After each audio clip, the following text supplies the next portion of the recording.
My name is Ryan, and I am today's speaker. Good morning, everyone. And you can catch me here at the beginning of each month and on Thursdays at 8 o'clock every week. We do a program called Crossroads, and it's recovery oriented. Today, and I'm going to share this real quick that most of the board members that are here know that my girlfriend has been sick, and today she's in hospice, and it's probably going to happen this week. I thought about getting a substitute for today, but the truth is, keeping myself busy is the best thing for me. And I also want to say, Jenny's not in here, but I give Jenny a call about twice a week, and she is a very helpful person to have on the other end of the line. I appreciate that. A lot of gratitude for that. So anyway, I get a lot of people that I sponsor lots of guys in 12-step programs, and I just haven't quite had the energy to give in the last month or so. But that'll change, because I've been through rough stuff and all of that. And all week this week, people wanted to call and talk politics, and it's like, no, my mind is not. No, we're not going there. It's just not. We'll talk about it next month. How's that sound?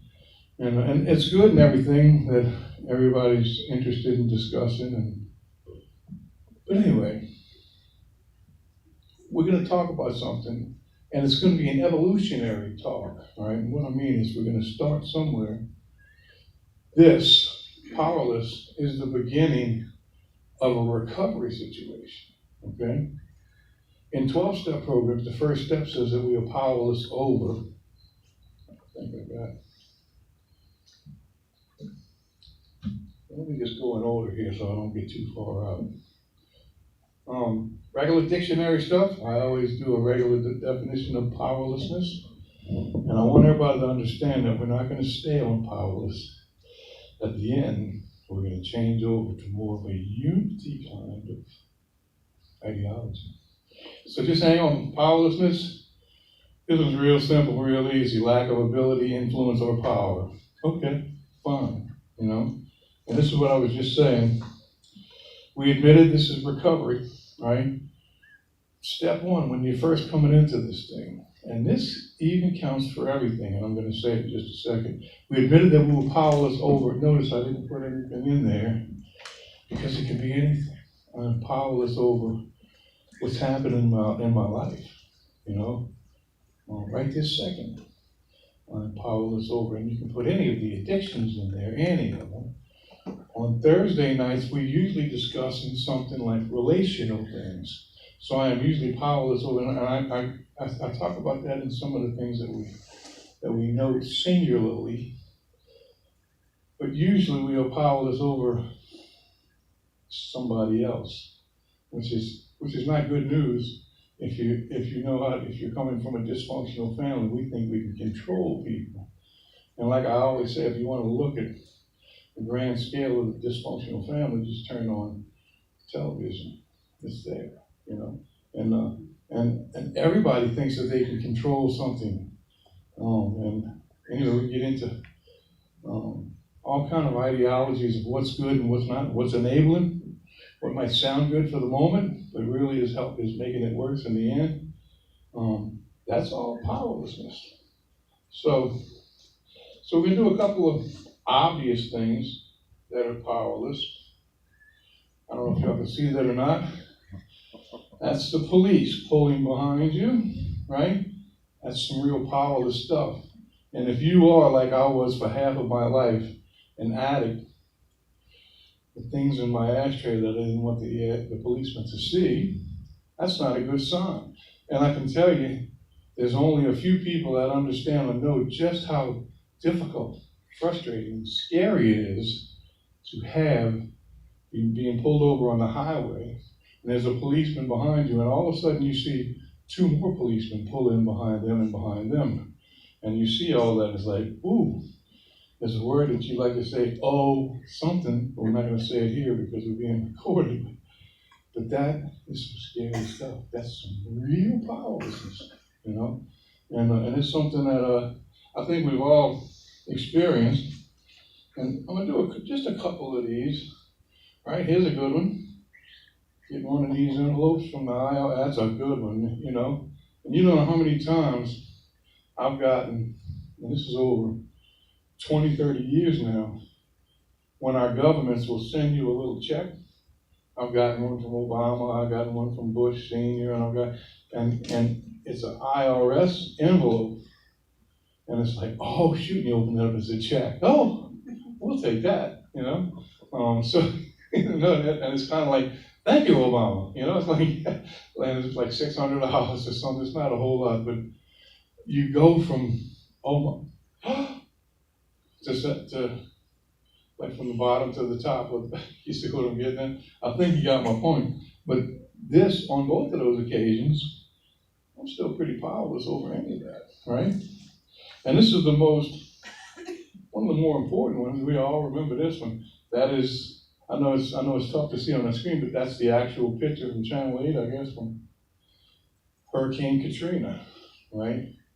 And I'm going to tell you guys that I was in bed with the same girl that I'm talking about tonight. We were going to sleep, and Katrina was starting to hit, and I was one of those types. It's like, we're not going anywhere. We're staying home. You know, we don't do that. We're rough and tough and all that. We can handle it. And I had a flatboat with a 25 motor in the backyard, all with the gas hooked up to it. I could have just. It was so dangerous those days. I'd have probably got myself shot if I had gone out in my boat on Williams Boulevard, because that's where I was living at the time. But the reality is that something happened while watching the news that night when I saw this storm, and it was as big as the whole Gulf of Mexico. It changed my mind. I have become more reasonable regarding accepting the powerlessness of the whole situation. And we got out. We left, you know. And it's something that I've never done. But I'm going to also tell you that through many hurricanes, I'm talking about the fear of it all, I've always stayed home, and everybody brings it. Can you watch my dog? You know? And you got all the dogs there, and you're either by yourself or with one other person. And in the middle of the storm, when you're hearing lightning cracking and the trees falling next to you, and you look around and there's damage everywhere, it's like you have that thing in your mind and say, oh, I wish I could leave now, and it's too late. I've experienced them. Those are all powerlessness things. And some of it is valid. Some of it might tend to be towards ego, and others just on a situation that you just disregarded. But anyway, we do this exercise with everyone. This is a first step exercise, and I'm going to do the opposite at the end of the thing. But it's just a whole list, okay? Usually people come in with we get to a point of whatever addiction or malady you're dealing with. That's usually what they can come up with. What are you powerless over? Well, and they'll go ahead and lay it out. Sometimes it'll be drugs or alcohol. Other times it'll be people. Other times it'll be things that are happening. Most people don't come into recovery with like party hats and balloons. Usually they don't see the light. They are feeling the heat. All right, and it's one of the things that I usually tell people is that when I encountered the beginnings of recovery, I did not want to follow some sort of methodology to enhance my life. I just wanted the Jefferson Parish Police to stop watching my house, and that was all. That's all I wanted, and it didn't. I found something different, and I'm going to also tell you that I found something different that ultimately, over a couple of decades, led me here. You know, so I'm very grateful. But look, this is a benign kind of list, but just a list. Car needs work, relationships, what people think of me. Oh, I'm digging into something, right? What people say about me. If people like me or not. These are all acceptance issues, obviously. If people find me attractive or not. Or am I not fitting in? The health of my loved ones, okay? The economy. Always keep that one in there. The saints. Don't forget that one, right? Life or death and heartbreak. So, anyway, we can see that there's a whole world of things. But I'm going to also tell you that from a new thought or a unity perspective, we want to use the ideology that maybe we do have some power over things. Okay? Now, it's not on our own now. We are connected with Spirit. And it is necessary to be connected with Spirit. But I wanted to say that the next one right here is some things we're going to get into in the second half. It's kind of a short presentation today. I hope y'all can understand it. What we have power over. And one is our thoughts. And I'm going to tell you a quick little story. And the first thing, and I came up with a sponsor in 12-step programs who was one of these guys he was program director of a treatment facility. And he had more names on the back of his business, more letters, on the back of his business card than you could shake a stick at. He's very knowledgeable. And one of the things that they used to say is that you really don't have power over what happens in your mind, in your thoughts, okay? So the idea for that was it was an attempt to let people off the hook. And let me tell you why. A lot of people come in to these situations of recovery, and they're usually coming from, if there's any sort of higher power in the action, it's usually like traditional religion. And a lot of people had, I think it was Paul in Romans talked about it, even if you think it, you're guilty of the sin, right? We've heard things like that. And what this is, what he was doing from a clinical approach is that he was looking at it saying, hey, hold on. Especially in the beginnings, you really don't have any power over that. Whatever thing comes into your head, it just comes into your head. And you were not condemned because of it. That's where he was coming from, okay? So, okay, I get that. But then, later on down the road, I started reading some of Emmett Fox's writings, and I started seeing some of my early encounters with Neville Goddard or Wayne Dyer and all of it, and they were very cautionary when they said, watch your thoughts. And immediately I went back to my origin, my roots, and said, wait, I have no control over my thoughts. It's like, yes, you do, okay? You can do some things that can change it, right? And what I was doing was my mind would think thoughts and have ideas, and having many of them were negative, and it was creating my world, and I didn't even know it was doing it. And it was like, oh, wow. So here I am, past midway in life, and it's like this biggest aha moment of, whoa, wow. It's like, wait a minute. Jack used to call it the default. You just, in other words, you're co-creating by default. You don't even know what's happening, why it's happening. It's just happening, And immediately, look, right now, people are griping about the price of this, and they can't afford that, and all of that kind of stuff. It's like, wait a minute. The whole time, turn on the television, there's lack, and that's what I'm going to get. You see what I'm saying? It's like we're going to do this thing.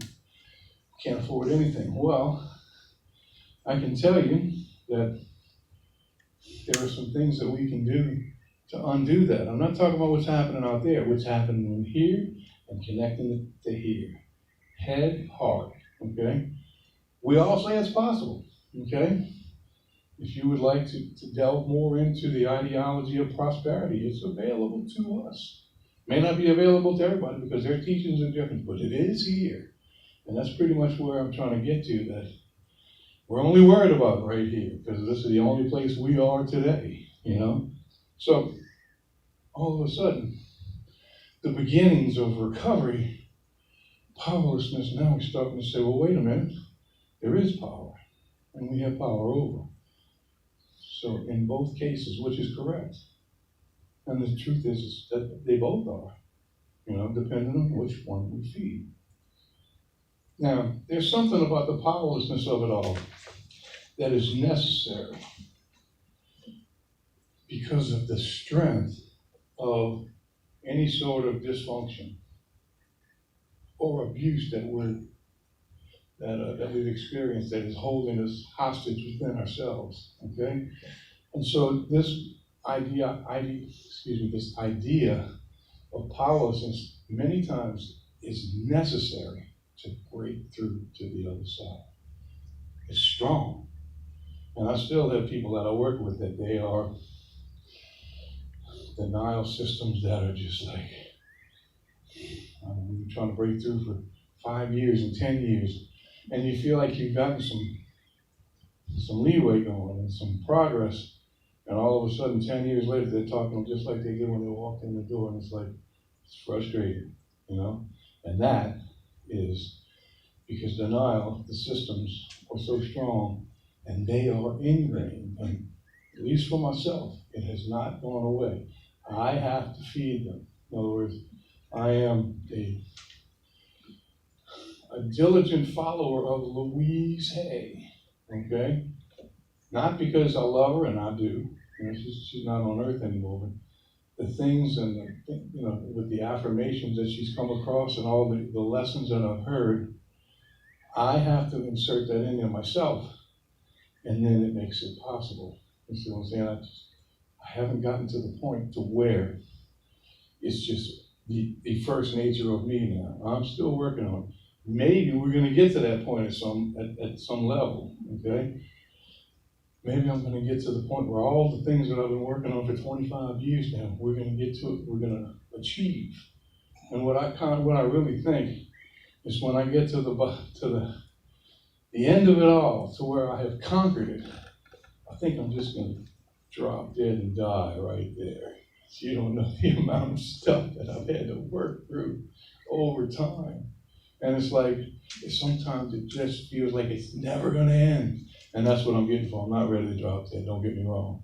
I was just making a point that the reality of it all. So, okay.